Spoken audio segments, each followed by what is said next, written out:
Le ministre de l'Agriculture, du Développement rural et des productions vivrières a inauguré vendredi 3 juillet 2026, au centre de classement coton de Boaké, une série d'équipements nouvellement installés, offerts avec l'appui technique et financier de l'Agence française de développement, AFD. Au cours des dernières années, ce projet a accompagné la relance et la consolidation de la filière, en intervenant sur plusieurs déterminants essentiels de sa compétitivité. La mécanisation, le renforcement de la recherche, l'amélioration des performances agronomiques, la résilience des producteurs, la modernisation des dispositifs de mise en marché, etc. Les visites que nous effectuons aujourd'hui nous permettent d'apprécier de manière concrète, tangible, les résultats produits par cette approche intégrée. Les chaînes HVI que nous remettons aujourd'hui permettront d'analyser la fibre de coton avec davantage de précision et de fiabilité.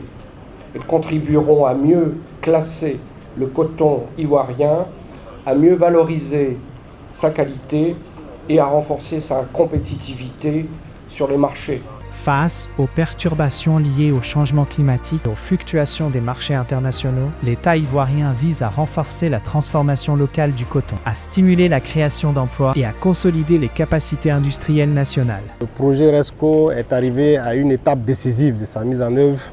Et l'une de ces étapes, c'est la réalisation concrète de certaines activités telles que l'équipement du laboratoire du centre de classement de coton de Côte d'Ivoire que nous appelons 3CCI.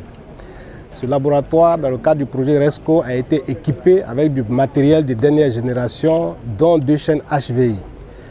Et ce matériel de dernière génération permet de classer le coton de Côte d'Ivoire avec plus de précision et de façon instrumentale. Donc faisant de notre laboratoire l'un des plus équipés en Afrique de l'Ouest et en Afrique. Donc aujourd'hui, la qualité du coton ivoirien